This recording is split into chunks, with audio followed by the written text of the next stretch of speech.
Dr. Uco Abdul Rauf Daminta Esos Makrer Pol resmi dilantik menjadi PJ Wali Kota Palembang menggantikan Haji Ratu Dewa.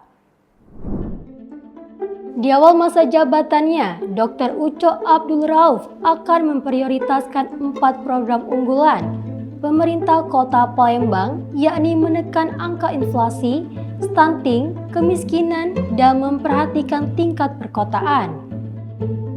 Menurut Dr. Uco Abdul Rauf, dari 10 indikator prioritas Kota Palembang, semua akan dikerjakan secara bertahap.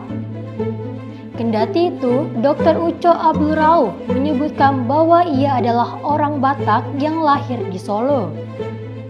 Diberitakan sebelumnya, Dr. Uco Abdul Rauf Daminta Esos Makrer Pol resmi dilantik menjadi PJ Wali Kota Palembang menggantikan Haji Ratu Dewa.